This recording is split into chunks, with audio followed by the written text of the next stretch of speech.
जय हिंद साथियों स्वागत करता हूं आप सभी का अपने यूट्यूब चैनल पर। साथियों, आज इस वीडियो में मैं आपके लिए एसएससी एमटीएस के लिए एक जीके जीएस का महत्वपूर्ण प्रैक्टिस सेट लेकर आया हूं, जिसके सभी क्वेश्चन सेलेक्टेड इंपॉर्टेंट और गोल्डन क्वेश्चन होने वाले हैं। और प्रीवियस ईयर्स को पेपर को एनालिसिस करने के बाद इस प्रैक्टिस सेट को बनाया गया है। और इस प्रैक्टिस सेट में जो आपके टॉपिक होने वाले हैं, सभी टॉपिक सेलेक्टेड और सभी क्वेश्चन हमने इंपॉर्टेंट टॉपिक इसमें रखे हैं, जो आपको सीधे आपके एग्जाम में देखने को मिलेंगे।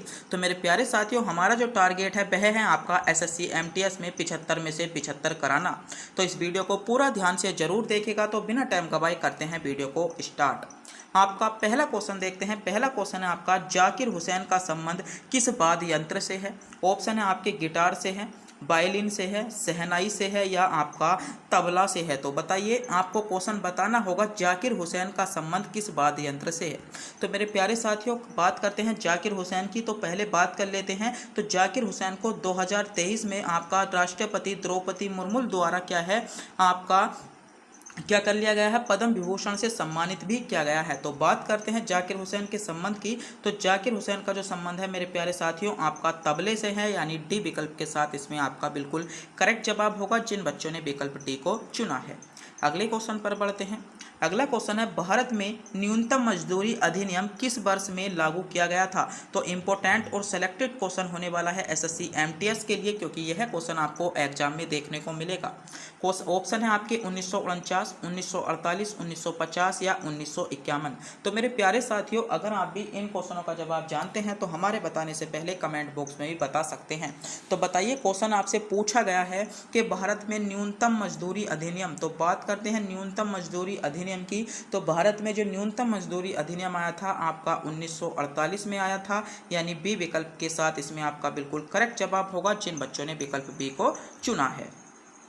अगले क्वेश्चन पर बढ़ते हैं। अगला क्वेश्चन है आपका, निम्नलिखित में से कौन सा भूटान का सबसे ऊंचा पर्वत है? एसएससी एमटीएस तो आपका जो पिछला एग्जाम हुआ था प्रीवियस एक न किसी शिफ्ट में क्वेश्चन पूछा गया था कि निम्नलिखित में से कौन सा भूटान का सबसे ऊंचा पर्वत है। बताइएगा, 4 विकल्प आपके सामने शो हो रहे हैं। बताइएगा कौन सा आपका भूटान का सबसे ऊंचा पर्वत है। तो बात करते हैं गंगखर पुनसुम की। तो यह जो है आपका भूटान का सबसे ऊंचा पर्वत है। बात कर लेते हैं इसकी ऊंचाई की कितनी है। तो इसकी जो मेरे प्यारे साथियों आपकी ऊंचाई है, वह आपकी ऊंचाई है आपकी 7570 किलोमीटर। 7570 मीटर क्या है आपकी इसकी ऊंचाई है। और भूटान का सबसे ऊंचा पर्वत भी बन जाता है, यानी ए विकल्प के साथ इसमें आपका बिल्कुल करेक्ट जवाब होगा। मेरे प्यारे साथियों, अगर आप भी एसएससी एमटीएस की तैयारी कर रहे हो तो एक बार हमारे चैनल को सब्सक्राइब, वीडियो को लाइक और अपने दोस्तों के पास वीडियो को शेयर जरूर कर दें। अगला क्वेश्चन देखते हैं। अगला क्वेश्चन है आपका, संविधान का 5वां सत्र कब आयोजित किया गया था? तो बताइए, संविधान का जो 5वां सत्र था आपका कब आयोजित किया गया? ऑप्शन है आपके 27 से 30 जनवरी 2048 में, आपका 1946, 1947 या 1900 आपको बताना होगा। चारों डेट आपके सामने शो हो रही हैं। आपसे क्वेश्चन में पूछा गया है संविधान सभा का 5वां सत्र, तो आपका संविधान सभा थी उसका जो 5वां सत्र हुआ था आपका कब आयोजित हुआ था? तो मेरे प्यारे साथियों, जो संविधान का 5वां सत्र था वह आपका जो हुआ था 24 से 30 अगस्त 1947 के बीच हुआ था, यानी सी विकल्प के साथ इसमें आपका बिल्कुल करेक्ट जवाब होगा। बात कर लेते हैं संविधान के पहले सत्र की। तो संविधान का जो पहला सत्र हुआ था आपका, संविधान का पहला सत्र हुआ था आपका 9 से 23 सितंबर 1946 में आपका संविधान का पहला सत्र हुआ था। और 5वां सत्र आपका 14 से आपका 30 अगस्त 1947 को हुआ, यानी सी विकल्प के साथ इसमें आपका बिल्कुल करेक्ट जवाब हो जाएगा। अगला क्वेश्चन देखते हैं। अगला क्वेश्चन आपके लिए क्या इंपॉर्टेंट है। अगला क्वेश्चन है आपका, इलेक्ट्रिक रूम हीटर में आपका उपयुक्त तार की कुंडली क्या कहलाती है? जो आपका उपयुक्त जो आपका रूम हीटर है होता है, रूम हीटर जो होता है उसमें जो उपयुक्त आपकी तार की कुंडली होती है वह आपकी क्या कहलाती है? यह क्वेश्चन आपसे पूछा गया है। ऑप्शन है सेल कहलाती है, आपका फ्यूज कहलाती है, स्विच कहलाती है या आपका एलिमेंट कहा जाता है। तो मेरे प्यारे साथियों, बात करते हैं जो आपका रूम का जो हीटर होता है, तो रूम के हीटर में जो आपकी कुंडली बनी होती है वह आपकी कौन सी धातु की बनी होती है? तो मेरे प्यारे साथियों, पहले तो आप आपको यही पता होना चाहिए, यह आपकी नाइक्रोम धातु की बनी होती है और इसको हम जो कहते हैं एलिमेंट के नाम से जानते हैं, यानी डी विकल्प के साथ इसमें आपका बिल्कुल करेक्ट जवाब होगा। कई बार आपसे क्वेश्चन पूछ लिया जाता है कि विद्युत बल्ब में आपका कौन सा तार होता है, विद्युत जो आपका बल्ब होता है उसकी कुंडली आपकी कौन सी धातु की बनी होती है, तो वह मेरे प्यारे साथियों आपकी टंगस्टन की बनी होती है। अगला क्वेश्चन देखते हैं। अगला क्वेश्चन है भारत में केंद्रीय राजस्व कर बोर्ड अधिनियम किस वर्ष आपका प्रतिपादित किया गया था, तो आपको बताना होगा भारत में केंद्रीय राजस्व जो कर बोर्ड अधिनियम था वह आपका किस वर्ष आया था। ऑप्शन है आपके 1953 में, 1963 में, 1986 में, 1983 या 1973 में। तो बताइए, विकल्प आपके सामने शो है। भारत में केंद्रीय राजस्व बोर्ड जो अधिनियम पारित किया गया था मेरे प्यारे साथियों वह आपका किस वर्ष किया गया था। तो बात कर लेते हैं केंद्रीय राजस्व बोर्ड की, तो यह आपका 1963 में आया था। यानी जिन बच्चों ने विकल्प बी को चुना है सही चुना है, बी विकल्प के साथ आपका करेक्ट जवाब होगा। अगला क्वेश्चन है आपका भारत की सबसे लंबी नदी कौन सी है, तो जल्दी से जल्दी कमेंट बॉक्स में बता दीजिएगा। भारत की सबसे लंबी नदी आपसे पूछी गई है। तो बात करते हैं भारत की सबसे लंबी नदी की, तो मेरे प्यारे साथियों भारत की जो आपकी सबसे लंबी नदी है वह है आपकी गंगा नदी, यानी सी विकल्प इसमें आपका बिल्कुल करेक्ट जवाब होगा। बात कर लेते हैं गंगा नदी की कुल लंबाई की, तो गंगा नदी की जो लंबाई है 25 किलोमीटर आपकी गंगा नदी की लंबाई है। बात कर लेते हैं गोदावरी नदी की, तो गोदावरी नदी की जो लंबाई है मेरे प्यारे साथियों वह आपकी 465 किलोमीटर है और कावेरी नदी की लंबाई आपकी लगभग 800 किलोमीटर है। बात कर लेते हैं ब्रह्मपुत्र की, तो ब्रह्मपुत्र की जो टोटल लंबाई है 2900, टोटल जो लंबाई है 2900 किलोमीटर है, जिसमें आपका बांग्लादेश भी आता है। तो क्वेश्चन आपसे पूछा गया था भारत की सबसे लंबी नदी, तो भारत की जो सबसे लंबी नदी है मेरे प्यारे साथियों गंगा नदी, सी विकल्प के साथ इसमें आपका करेक्ट जवाब होगा। अगला क्वेश्चन है आपका किस नदी पर बगलिहार बांध का निर्माण किया गया है। ऑप्शन है आपका सतलज नदी पर, सिंधु नदी पर, चेनाब नदी पर या रावी नदी पर। तो क्वेश्चन आपसे पूछा गया है बगलिहार बांध। तो बगलिहार बांध की बात करें तो बगलिहार बांध का जो निर्माण किया गया है वह आपका चेनाब पर किया गया है, चेनाब आपका नदी पर किया गया है, यानी सी विकल्प के साथ इसमें आपका बिल्कुल करेक्ट जवाब होगा। बात कर लेते हैं इसी के साथ साथ कुछ इंपॉर्टेंट बांधों के बारे में। तो आपसे क्वेश्चन पूछा जा सकता है आपका टेरी बांध, तो टेरी बांध आपका भागीरथी नदी पर है। सरदार सरोवर बांध आपका नर्मदी नदी पर बना गया है। और हीराकुंडा की बांध की बात करें तो हीराकुंडा बांध आपका कृष्णा नदी पर है। और इसी के साथ साथ भाखड़ा नांगल बांध की करें तो यह आपका सतलज नदी पर बना हुआ है। तो क्वेश्चन आपसे पूछा गया था किस नदी पर बगलिहार बांध का निर्माण है, तो चेनाब नदी, इसमें सी विकल्प के साथ आपका करेक्ट जवाब होगा।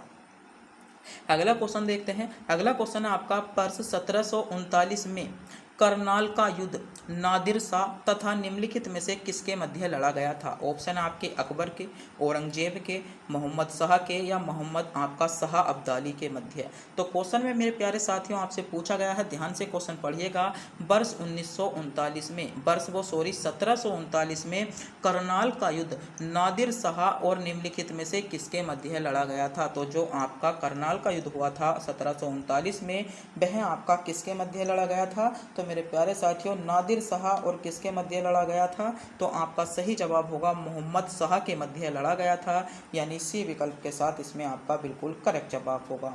बात कर लेते हैं मोहम्मद शाह की, तो मोहम्मद शाह को जो कहा जाता है आपका ईरान का नेपोलियन के नाम से भी मोहम्मद शाह को जाना जाता है। और रंगीला बादशाह की भी जो संज्ञा दी गई थी मोहम्मद शाह को दी गई थी। तो दोनों फैक्ट आपके लिए इंपॉर्टेंट हो सकते हैं। रंगीला बादशाह आपका मोहम्मद शाह को कहा जा सकता है और आपका जो कहा जाता है आपका भारत क्या ईरान का नेपोलियन भी मोहम्मद शाह को ही कहा जाता है। अगला क्वेश्चन है आपका, क्वेश्चन इंपॉर्टेंट है, महात्मा बुद्ध के गृह त्याग का प्रतीक क्या है। ऑप्शन है कमल एवं सांड, घोड़ा, पीपल वृक्ष या पदचिन्ह। तो बताइए महात्मा जो आपके गौतम बुद्ध थे, बात करते हैं महात्मा गौतम बुद्ध के कुछ परिचय के बारे में। तो गौतम बुद्ध का जो जन्म हुआ था वह आपका जो हुआ था 1563 BC में हुआ था। और बात कर लेते हैं इनकी मृत्यु की, तो 483 में हुई थी।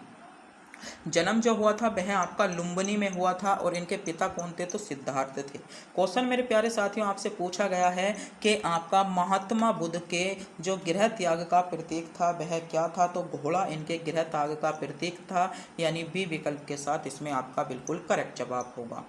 अगला क्वेश्चन है आपका, सम्राट अशोक ने अपना राज्याभिषेक के कितने वर्ष बाद कलिंग पर विजय प्राप्त की? तो जो आपका सम्राट अशोक ने जो अपना राज्याभिषेक किया था उसके कितने वर्ष बाद आपका कलिंग पर विजय प्राप्त की थी? तो मेरे प्यारे साथियों आपका करेक्ट जवाब होगा 8 वर्ष बाद विजय प्राप्त की थी, यानी ए विकल्प के साथ इसमें आपका बिल्कुल करेक्ट जवाब होगा जिन बच्चों ने विकल्प ए को चुना है।